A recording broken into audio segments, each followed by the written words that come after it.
Good morning dear students, hope you all are healthy and happy.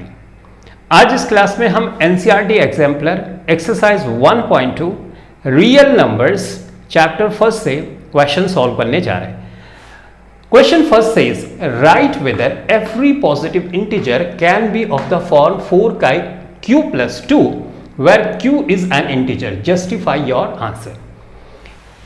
इस question का simple अर्थ में बताऊं तो इसका मतलब यह हुआ, क्वेश्चन में पूछा जा रहा है कि जितने नंबर सिस्टम में पॉजिटिव इंटीजर्स हैं, अगर उनको हम 4 से डिवाइड करें तो हमेशा 2 रिमाइंडर बचेगा, रिमाइंडर हमेशा 2 बचेगा। अब तुम बताओ कि जितने भी नंबर हैं छोटे या बड़े, उनको अगर 4 से तुम डिवाइड करोगे तो क्या हमेशा 2 रिमाइंडर बचता है? ऐसा तो नहीं है। बहुत बार तो पूरी तरह से डिवाइड हो जाता है, बहुत बार रिमाइंडर 1 आता है, राइट। तो इसका मतलब जो ये स्टेटमेंट है कि जितने पॉजिटिव, एवरी पॉजिटिव इंटीजर जो हैं वो 4q plus 2 के फॉर्म में होते हैं, ये पूरी तरह से सही नहीं है। कुछ नंबर होंगे जो इस फॉर्म में एग्जिस्ट करते हैं, कुछ नंबर ऐसे भी होंगे जो इस फॉर्म में एग्जिस्ट नहीं करते, राइट। तो अब कौन कौन से फॉर्म में नंबर एग्जिस्ट करेंगे जब हम 4 से नंबर सिस्टम के सारे इंटीजर को डिवाइड करेंगे, वही हमको पता करना है, ताकि हम श्योरिटी के साथ ये कह सकें कि भाई ये फॉर्म होगी जब 4 हम डिवाइजर बना के सारे नंबर को डिवाइड करेंगे। बस इसी सिंपल सी चीज को यूक्लिड्स डिवीजन लेमा के माध्यम से हम प्रॉपरली लिखते हैं और प्रूफ करते हैं। ये बातें तो हम ऐसे भी समझ रहे हैं, लेकिन इसको लिखेंगे कैसे, बताएंगे कैसे? तो हम हेल्प लेते हैं यूक्लिड्स डिवीजन लेमा की। यूक्लिड डिवीजन लेमा हमको ये बताता है कि जो रिमाइंडर आएगा या नहीं आएगा, तो रिमाइंडर कितना आएगा वो हमको बता देता है, और वहीं से हमको ये पता चल जाता है कि जितने पॉजिटिव इंटीजर है ना, अगर डिवाइजर को हम फिक्स कर दें तो कितने फॉर्म में वो लिखे जा सकते हैं। तो चलो, यूक्लिड डिवीजन लेमा के बारे में मैंने डिटेल में समझाया है। अगर तुमने वो वीडियो देखी है तो ये क्लास तुमको बहुत अच्छे से समझ में आएगी। नहीं देखी है तो डिस्क्रिप्शन में लिंक मौजूद होगी, जाके एक बार देख लेना, ठीक। तो अब हम क्वेश्चन नंबर फर्स्ट सॉल्व करने जा रहे हैं। हम लिखेंगे solution 1, let a be any positive integer, positive integer. हमने माना कि a कोई पॉजिटिव इंटीजर है, कोई भी पॉजिटिव इंटीजर जो नंबर सिस्टम में है, एंड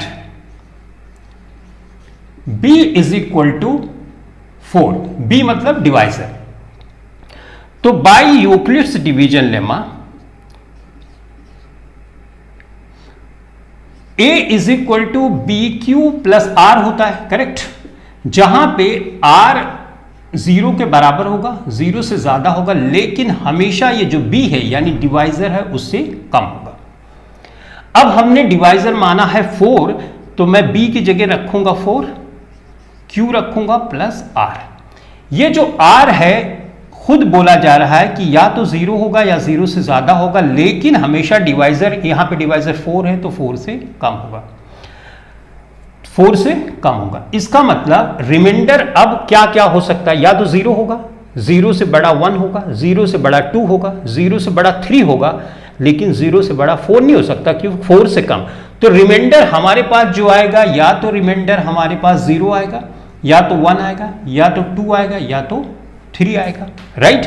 अब इन 4 रिमाइंडर 0, 1, 2, 3 रिमाइंडर के साथ यूक्लिड डिवीजन लेमा को अगर मैं लिखता हूं तो ये हो जाएगा 4q प्लस 0 हो सकता है, 4q प्लस 1 हो सकता है, 4q प्लस 2 हो सकता है, 4q प्लस 3 हो सकता है। इससे ज्यादा तो रिमाइंडर नहीं हो सकता। हो सकता है? नहीं हो सकता। इससे ज्यादा अगर तुम रिमाइंडर रखोगे तो इसका मतलब तुम डिवीजन ही गलत कर रहे हो। जैसे, इसको मिटा दो, जैसे मान लो यहां पे 24 है और तुम 4 से डिवाइड करना चाहते हो, तो तुम करते हो 4 पंजे 20, रिमाइंडर कितना आया 4। यानी डिवाइजर जो है ये रिमाइंडर के बराबर आ रहा है, तो इसका मतलब तुमने डिवीजन गलत किया, क्योंकि तुम एक बार टेबल और पढ़ सकते थे। अब टेबल पढ़ो 6 चौक 24, राइट। तो तुमने 24 जैसे किया, रिमाइंडर आ गया 0, तो रिमाइंडर 0 आ भी सकता है और ये रिमाइंडर 4 से छोटा भी है, तो इस कंडीशन को फुलफिल करता है। इसका मतलब जितने भी इंटीजर हैं, पॉजिटिव इंटीजर है नंबर सिस्टम में, उन सारे नंबर को इन 4 फॉर्म्स में लिखा जा सकता है। यानी जितने भी पॉजिटिव इंटीजर हैं वो हमेशा इन्हीं 4 फॉर्म्स में एग्जिस्ट करेंगे। यहां पे हमको दिया गया 4q+2। हां, 4q+2 में बहुत से नंबर एग्जिस्ट करेंगे, लेकिन सारे नंबर नहीं एग्जिस्ट करेंगे। बहुत से नंबर ऐसे होंगे जो छूट जाएंगे 4q+2 के फॉर्म में। ऐसे भी अगर किसी नंबर को तुम 4 से डिवाइड करो तो पूरी तरह से भी डिवाइड हो जाता है और बहुत बार रिमाइंडर भी आता है। तो आज तुमने ये सीखा कि रिमाइंडर अगर 4 से डिवाइड कर रहे हो तो रिमाइंडर सिर्फ 4 ही आ सकता है, या तो कुछ रिमाइंडर नहीं आएगा 0, या तो 1 आएगा, या तो 2 आएगा, या तो 3 आएगा। तो फाइनली हमने ये समझ लिया कि every positive integer can be of the form 4q+0, 4q+1, 4q+2, 4q+3। इन चारों फॉर्म को अगर हम साथ लेंगे तो सारे इंटीजर को हम 4 के मल्टीपल में लिख सकते हैं। हो सकता है कि 4 से पूरी तरह डिवाइड हो जाए, या 4 से पूरी तरह डिवाइड ना हो तो एक रिमाइंडर बचेगा, 2 बचेगा और 3 बचेगा।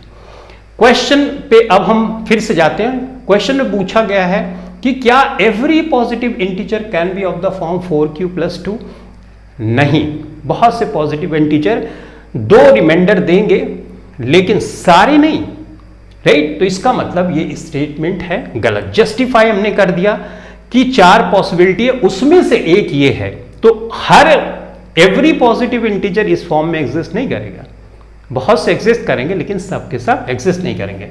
ठीक है, समझ में आई बात? एग्जाम्पल के थ्रू समझे? चलो समझ लेते हैं।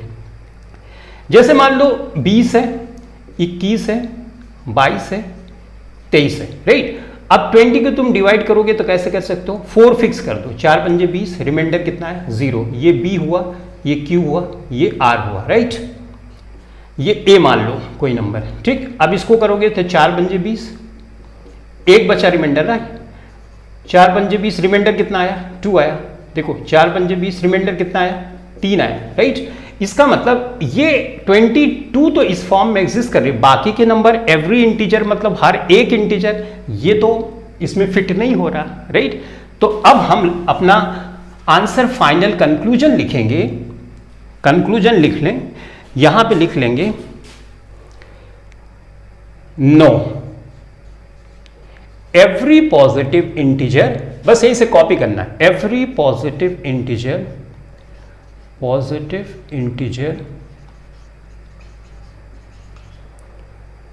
cannot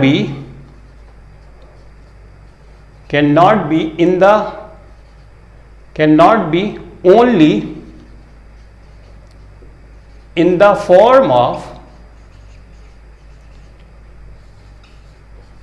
4q+2। और ये आंसर हो गया, जस्टिफिकेशन हमने यहां पे ऑलरेडी दे दिया। समझ में आया? यूक्लिड्स डिवीजन लेमा है ना, है तो बड़ी छोटी चीज, हमेशा से हम सीखते आ रहे हैं, बस थोड़ा सा ध्यान से देखने की जरूरत है। और बाकी ये है तो डिवीजन ही, डिवीजन को इस फॉर्मेट में लिख दिया गया, बाकी है कुछ नहीं, सिंपल सी चीज। समझ गए? चलो इसको मिटाओ। ऑलराइट, तो ये हमने क्वेश्चन फर्स्ट सॉल्व कर लिया। थोड़ा सा समय इसमें लगा, लेकिन आई गेस तुमको बहुत बेहतर अंडरस्टैंडिंग आ गई होगी कि यूक्लिड्स डिवीजन लेमा हमको क्या बताता है। हमको बताता है कि अगर डिवाइजर को तुम फिक्स कर दोगे ना, तो रिमाइंडर कितना आएगा उस डिवाइजर के अकॉर्डिंग टू ये भी फिक्स हो जाता है, राइट। ठीक है, अब दूसरा question, the product of 2 consecutive positive integers. Product का मतलब मल्टीप्लाई करने के बाद जो जैसे 2 और 3 को मल्टीप्लाई किया तो 6 आया, तो 6 प्रोडक्ट हुआ, यानी मल्टीप्लाई करने पे जो आंसर आता है उसको बोलते हैं product. 2 consecutive positive integer, consecutive मतलब लगातार, हिंदी में बोलते हैं इसको क्रमागत, जैसे 1 2 3 4, यानी जो नंबर पे तुम हो उसमें 1 ऐड कर दो, तो ये क्या हो गया, कंसेक्यूटिव हो गया। फिर 1 ऐड कर दोगे तो वो उसका कंसेक्यूटिव हो जाएगा, यानी लगातार नंबर अगर लिखो तो कंसेक्यूटिव। तो इसमें बोला जा रहा है the product of 2 consecutive positive integers is divisible by 2, यानी कि नंबर सिस्टम का कोई भी 2 कंसेक्यूटिव पॉजिटिव इंटीजर अगर हम ले लेते हैं तो वो हमेशा प्रोडक्ट बनाएंगे तो हमेशा 2 से डिवाइड हो जाएगा। हम जानते हैं कि नंबर सिस्टम में 2 तरह के पॉजिटिव इंटीजर जब होते हैं तो 2 तरह के नंबर एग्जिस्ट करते हैं, या तो इवन या तो ऑड, राइट। या तो 2q के फॉर्म में होगा, यानी 2 का मल्टीपल होगा, राइट। या तो ऐसा होगा कि 2q से एक ज्यादा होगा तो वो ऑड हो जाएगी, यानी odd even odd even odd even, इसी टाइप के नंबर एग्जिस्ट करते हैं। जब इवन की कंडीशन आती है तो 2q के फॉर्म में नंबर होता है, यानी 2 से पूरी तरह से डिवाइड हो जाता है। और ऑड की सिचुएशन आती है तो नंबर 2q + 1 हो जाता है। मानो कोई एक इवन नंबर है, इवन नंबर से जब 1 ऐड कर दिया तो ऑड नंबर आ गया, तो ये इवन नंबर हुआ, ये ऑड हुआ, यानी ये नंबर इसका कंसेक्यूटिव हुआ, राइट। तो हम ऐसे इसको लिख सकते हैं, late 1 even number is 2q, right? Then consecutive number, odd number ना, consecutive number is 2q + 1। अब इसका हम प्रोडक्ट कर रहे हैं, प्रोडक्ट मतलब इसको गुणा करेंगे, प्रोडक्ट करेंगे तो ये हो जाएगा 2q + 1, करेक्ट। अब इसको थोड़ा सा सिंप्लीफाई करते हैं, 2q को अंदर लेके जाओ तो ये हो जाएगा 2q², q को मल्टीप्लाई कर रहा हूं, q का 1 से करोगे तो ये हो जाएगा, ठीक है। अब यहां पे देखो 2 जो 2 है यहां पे मल्टीप्लाई का साइन है, उसके बाद ये नंबर है, यानी 2 इस नंबर का एक फैक्टर है, 2 इस नंबर का एक फैक्टर है। देखो जैसे तुम 6 को डिवाइड कर रहे हो 3 से, तो इसका क्या मतलब, इसका मतलब ये हुआ 6 में एक 3 मौजूद है मिनिमम, नहीं तो तुम पूरी तरह से डिवाइड नहीं कर पाओगे, इंटीजर नहीं आएगा। जैसे इसमें 3 × 2 = 6, देखो 3 छिपा था ना, 3 बाहर आया तो कैंसिल किया तुमने, देखो पूरा नंबर आ गया। जैसे मान लो 18 है, 18 को तुम 9 से डिवाइड करना चाहते, इसका मतलब 9 इसमें छिपा हुआ है, ये देखो, इसी को तो कैंसिल करते हो और 2 आता है, ठीक है। तो इसका मतलब जो यहां पे मल्टीप्लाई में नंबर आता है, यहां पे 2 आ रहा है, इसका मतलब 2 से इसको डिवाइड कर सकते हो। और यही पूछा भी जा रहा है, देखो यहां पे कि the product of 2 consecutive positive integers is divisible by 2। हां डिविजिबल है क्योंकि एक फैक्टर 2 का यहां पे मौजूद है, करेक्ट। तो अब यहां पे फाइनली हम अपना आंसर लिख सकते हैं, ये स्टेटमेंट ट्रू है। तो द प्रोडक्ट ऑफ, यस लिखेंगे, this statement is true, this statement is true. कैसे हमको पता चला, हमको ये जो हमने किया प्रोडक्ट तो हमको वहां से पता, द प्रोडक्ट ऑफ, बस मैं कॉपी कर रहा हूं जो क्वेश्चन में लिखा है, the product of 2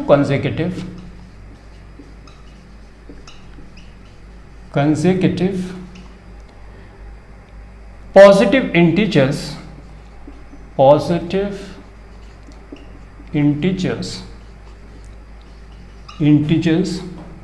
is divisible by 2, divisible by 2। क्यों, बिकॉज में लिखना चाहेगा, because there is always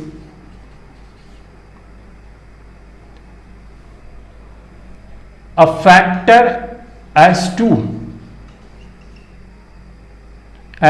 is present ना।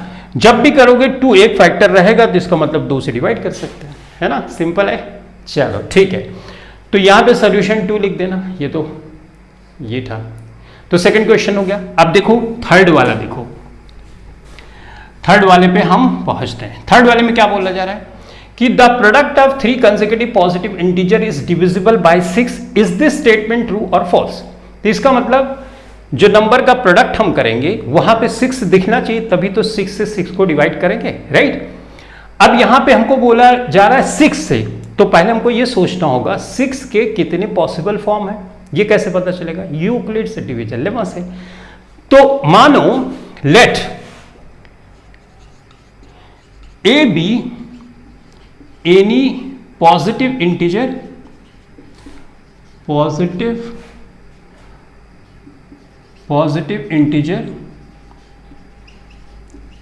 And b is equal to 6। ये क्यों कर रहे हैं? ये इसलिए कर रहे हैं क्योंकि हमको पता चल जाए ना कि किस फॉर्म में अगर 6 मैं डिवाइजर बनाऊंगा तो कितने फॉर्म एग्जिस्ट करेंगे, फिर वहां पे हम चेक कर लेंगे कि 6 से क्या क्या डिवाइड हो सकता है, राइट? तो इसका मतलब बाय यूक्लिड्स डिवीजन लेमा हम लिखेंगे, बाय यूक्लिड्स डिवीजन लेमा हम लिखेंगे a is equal to b cube plus r, where r is equal to 0 but greater than 0 but always less than b। तो अपने केस में क्या रखेंगे हम? 6 रखेंगे, q रखेंगे plus 0, 6q plus 1, 6q plus 2, right? देखो रिमाइंडर अपना क्या आएगा, यहां पे 6 रख दो डायरेक्ट ही ना, क्या फर्क पड़ता है, राइट? 6q प्लस 3 हो सकता है, 6q प्लस 4 हो सकता है, 6q प्लस 5 हो सकता है, 6q प्लस 6 तो नहीं हो सकता। अब तक तुम ये बात समझ गए होगे। इसका मतलब 6 के मल्टीपल में अगर मैं नंबर सिस्टम के सारे नंबर लिखना चाहता हूं तो इसी फॉर्म में मिलेंगे, सिर्फ या तो 0 रिमाइंडर, या तो 1, या तो 2, या तो 3, या तो 4, या तो 5 रिमाइंडर हमको मिलेगा। अब हमको 6 के मल्टीपल के सारे नंबर मिल गए। अब हमको सोचना है 3 कंसेक्यूटिव अगर मैं पॉजिटिव इंटीजर लूं और उसका प्रोडक्ट करूं तो क्या वो 6 से डिवाइड हो जाएगा? तो चलो पहले इसको चेक करते हैं। ये मैंने ले लिया, लेट्स से ये तो कंसेक्यूटिव है ना, 0 के बाद 1, 1 के बाद 2, तो इसका प्रोडक्ट करते हैं और चेक करते हैं कि क्या इसका प्रोडक्ट जो होगा, तो प्रोडक्ट कर लें। यहाँ पे ये लिखा मैंने प्रोडक्ट 6q प्लस 0 को तो हटा ही सकता हूं, राइट? 6q प्रोडक्ट कर रहा हूं, 6q प्लस 1 प्रोडक्ट का मतलब मल्टीप्लाई, राइट? उसके बाद है 6q प्लस 2। अब इसको मल्टीप्लाई करके देखो, मल्टीप्लाई करने की जरूरत ही नहीं, ये भी मल्टीप्लाई में है, ये भी मल्टीप्लाई में है, राइट? तो 6 तो एक फैक्टर यहां पे देखो दिख रहा है ना, 6 एक फैक्टर, तो इसका मतलब ये 6 से डिवाइड हो जाएगा। आगे कुछ नहीं भी करोगे तब भी चलेगा, नहीं तो q को अंदर यहाँ पे डिवाइड भी कर लो, 6q², ऐसे नहीं भी करोगे तो ये सब मल्टीपल में ही तो है ना, तो मल्टीपल में है तो मतलब 6 एज अ फैक्टर इसमें मौजूद है, इसका मतलब 6 से डिवाइड करोगे तो डिवाइड हो जाएगा। ये बात तो यहाँ पे एक प्रूफ हो गई। दूसरा लेते हैं, दूसरे का प्रोडक्ट किसी का बनाते हैं। मान लो हम इन तीनों कंसेक्यूटिव नंबर को लेते हैं, तो यहां पे देखो 6q plus 3, 6q plus 4, 6q plus 5, right? अब इसका प्रोडक्ट हम बनाते हैं, तो देखो यहां पे 3 कॉमन लिख सकता हूं कि नहीं, है ना? ले सकता हूं, 3q प्लस 1 हो जाएगा। यहां पे मैं 2 कॉमन ले सकता हूं कि नहीं, 2 ले सकता हूं, तो यहां पे 3q प्लस 2 हो जाएगा, राइट? यहां पे कुछ भी कॉमन नहीं, ऐसे ही रहने दो। अब देखो ये 2 है, 3 है, यानी कि जो नंबर 2 और 3 से डिवाइड हो जाता है वो नंबर 6 से भी डिवाइड हो जाता है, राइट? ऐसे समझ सकते हो, क्योंकि 6 के 2 फैक्टर होते हैं ना, 2 × 3, यानी 2, 3 से जो डिवाइड होगा 6 से भी डिवाइड। अगर ऐसे नहीं समझ में आता है तो इसको मल्टीप्लाई कर लो, तो ये 6 हो जाएगा। अब बचा हमारे पास 3q plus 1, 3q plus 2, 6q plus 5। देखो ये यहां पे जितने नंबर हैं ये 6 से मल्टीप्लाई हो रहे हैं, यानी 6 एक फैक्टर इसमें मौजूद है, तो ऑब्वियसली 6 से डिवाइड हो जाएगा। अब कोई भी कॉम्बिनेशन ऐसा कंसेक्यूटिव ले सकते हो, तुम ले सकते हो, मान लो 2, 3, 4 लेके देख लो, तो तुम देखोगे 6 एक फैक्टर उस नंबर में मौजूद होगा, इसका मतलब वो 6 से डिवाइड हो जाएगा। तो इससे क्या पता चला, हम लिख सकते हैं the product of 3 consecutive positive integers is divisible by 6 and this statement is true. Justification हमने यहां पे ऑलरेडी दे दिया, तो तुम ऐसे लिख सकते हो अभी, आई होप, राइट? ठीक है, तो अब हम बढ़ते हैं नेक्स्ट क्वेश्चन की तरफ। राइट वेदर स्क्वायर, ये यहां पे 3 लिख देना, ठीक है? अब हम 4th वाला सॉल्व करने जा रहे हैं। मजा आ रहा है? अच्छा है ना? कुछ नहीं है यार, सिर्फ ना एक ही टाइप का क्वेश्चन है। यूक्लिड डिवीजन लेमा को जरा ध्यान से समझना है, बाकी सारे क्वेश्चन एक ही तरह के हैं। अब देखो क्वेश्चन नंबर 4 देखो, check whether square of any positive integer, यहाँ पे इंटीजर मतलब आई शॉर्ट में लिखा है, भूल गया था मैं, है ना, तो इसलिए लिख दिया ऐसे। Write whether square of any positive integer can be of the form 3m+2 where m is a natural number. इसमें बोला जा रहा है कि जितने पॉजिटिव इंटीजर हैं अगर मैं उनको स्क्वायर कर दूं, स्क्वायर करने के बाद अगर 3 से डिवाइड करूं तो हमेशा 2 रिमाइंडर बचेगा। क्या ये सिचुएशन सही है? तो ये सिचुएशन नहीं सही है। किसी भी नंबर का स्क्वायर करोगे, 3 से डिवाइड करोगे तो क्या 2 ही रिमाइंडर आएगा? और भी रिमाइंडर आ सकता है, लेकिन हम कितने रिमाइंडर आ सकते हैं ये कैसे चेक करेंगे? यूक्लिड्स डिवीजन लेमा से। तो चलो यूक्लिड डिवीजन लेमा से हम चेक कर लेते हैं कि कितने रिमाइंडर पॉसिबल है। तो हम लिखेंगे लेट, वही पुराना, let a be any positive integer. लिखने में समय लग रहा है और है कुछ नहीं क्वेश्चन में। एंड बी में क्या मानूं बताओ? बी क्या मानूं? 3 मानूंगा ना, क्योंकि हमको प्रूफ करना है 3 के मल्टीपल में। Then by Euclid's division lemma, exam में पूरा लिखना, ईडीएल मत लिख देना। Euclid division lemma a is equal to b q plus r where r is equal to 0 greater than 0 but always less than b. हमारे case में क्या होगा? हमने यहाँ पे 3 माना है तो 3q यहाँ पे r हो जाएगा और ये हो जाएगा 0, r हो जाएगा और ये b की जगह हम रख देंगे 3। तो कितनी सिचुएशन पॉसिबल है? एक तो 3q प्लस 0 की होगी, एक 3q प्लस 1 की होगी, एक 3q प्लस 2 की होगी, राइट।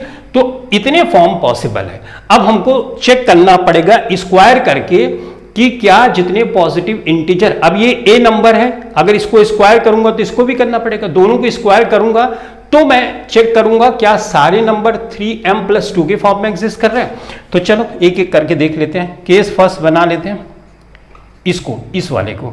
तो a किया, 3q प्लस 0 लिखने की जरूरत है नहीं, 0 की तो कोई वैल्यू नहीं ना, स्क्वायर कर दूं, ये स्क्वायर कर दिया इसको, तो ये किस में बदल जाएगा?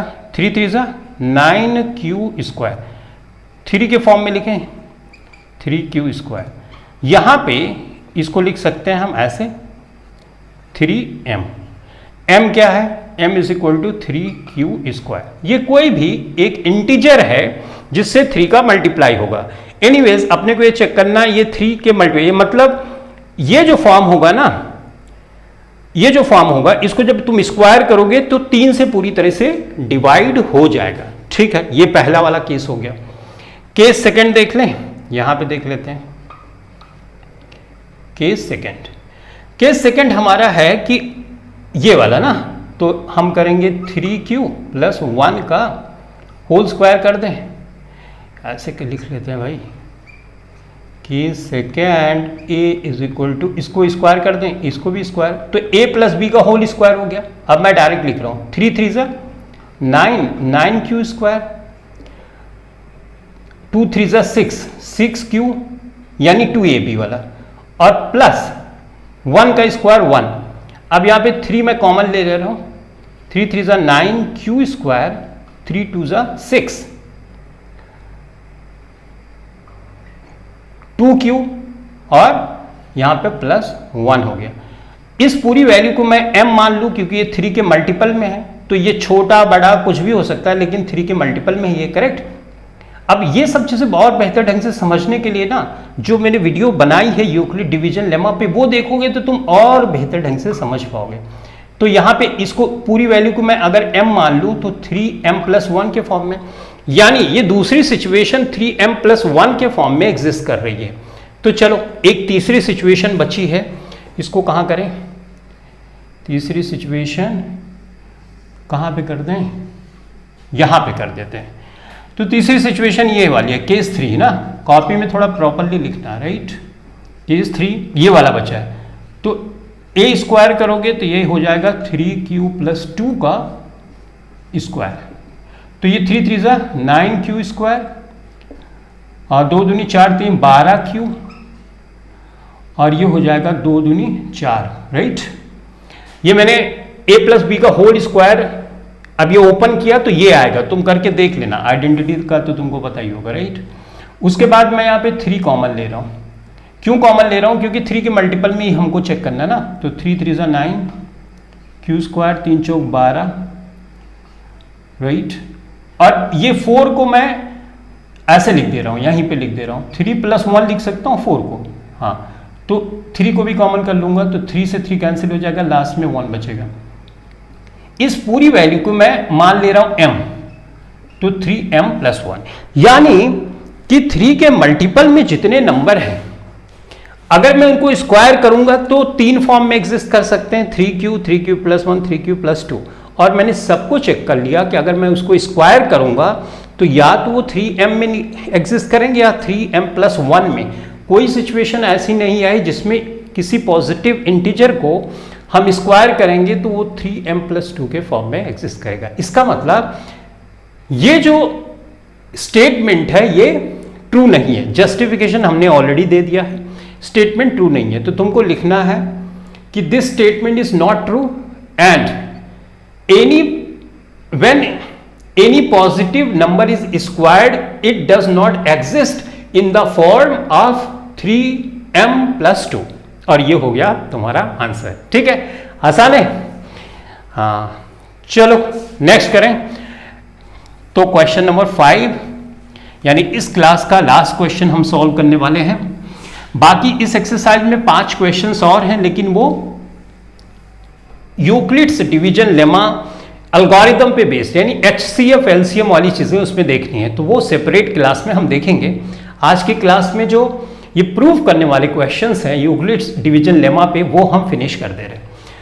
A positive integer is of the form 3q + 1, q being a natural number, can you write its square in any form other than 3m + 1?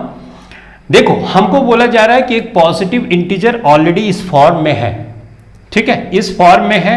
अगर मैं इसको स्क्वायर करूं तो स्क्वायर करने के बाद क्या इसका फॉर्म 3m + 1 के अलावा कुछ दूसरा भी हो सकता है? जैसे 3m भी हो सकता है, 3m + 2 भी हो सकता है, क्या ऐसा भी पॉसिबल है? तो सिंपली करेंगे तभी पता चलेगा पॉसिबल है कि नहीं, राइट। ओके, ऑन स्क्वायरिंग ऐसे लिख लो, ऑन स्क्वायरिंग, ये क्वेश्चन सोल्यूशन नंबर 5 है ना। ऑन स्क्वायरिंग 3q + 1, हम क्या मिलेगा हमको? 3q + 1 का स्क्वायर कर दो तो 3 3 9q, 2 3 6 6q + 1, 3 कॉमन कर लो तो 3 से यहाँ पे 3q बचेगा, यहाँ पे 2q बचेगा, राइट, और यहाँ पे 1 बच जाएगा। इस पूरी वैल्यू को अगर मैं m मान लूँ, m क्या है? एक इंटीजर जो इक्वल है 3q + 2q के, तो इसको मैं यहाँ पे कुछ गलत कर रहे हैं, यस हम गलत कर रहे हैं, ये स्क्वायर होना चाहिए, राइट।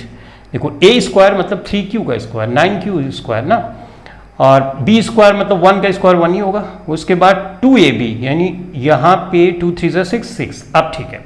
तो 3q² + 2, इसको हमने m लिख दिया और इसको m लिख दिया। m बराबर हमने क्या किया? 3q² + 2q, राइट, ये लिखा। Where m is a natural number, right. Natural number मतलब क्या? 1 2 3 4, राइट, वो पॉजिटिव इंटीजर ही होते हैं, नेचुरल नंबर। तो देखा हमने इसको स्क्वायर किया, स्क्वायर करने के बाद हमको मिला ये 3m + 1 के फॉर्म में है। तो 3m और 3m + 2 के फॉर्म में तो इसको लिखा ही नहीं जा सकता, राइट। इसको सिर्फ और सिर्फ 3m + 1 के फॉर्म में लिखा जा सकता है। तो अब हमको आंसर करना है नो स्क्वायर ऑफ, कैसे लिखेंगे? लिख दो यहां पे, no square of 3q + 1 cannot be written in any form other than 3m+1, यानी स्क्वायर इस नंबर का हमने किया तो सिर्फ एक ही फॉर्म में एग्जिस्ट कर सकता है 3m+1 में, ये 3m में नहीं एग्जिस्ट कर सकता, 3m+2 में भी एग्जिस्ट नहीं कर सकता। तो इस तरह से हमने पांचों क्वेश्चन सॉल्व किए। मैंने डिटेल में चीज़ों को समझाया इसलिए थोड़ा सा समय लगा। क्वेश्चन में वैसा कुछ भी नहीं है, राइट। क्वेश्चन बिल्कुल आसान सा है, खाली एक बार थोड़ी सी अंडरस्टैंडिंग होनी चाहिए, ठीक है। तो इतनी चीज़ें आई होप तुम बेहतर ढंग से समझ गए होंगे। अगर तुम फर्स्ट टाइम ये वीडियो देख रहे हो तो रिक्वेस्ट यू काइंडली सब्सक्राइब, ताकि जब मैं नेक्स्ट वीडियो बनाऊं तो उसकी नोटिफिकेशन तुमको जाए, और तुमको अगर अच्छी वीडियो लगी हो तो दोबारा से तुम आओ, ठीक है। चलो guys, thanks for watching this video, thank you very much.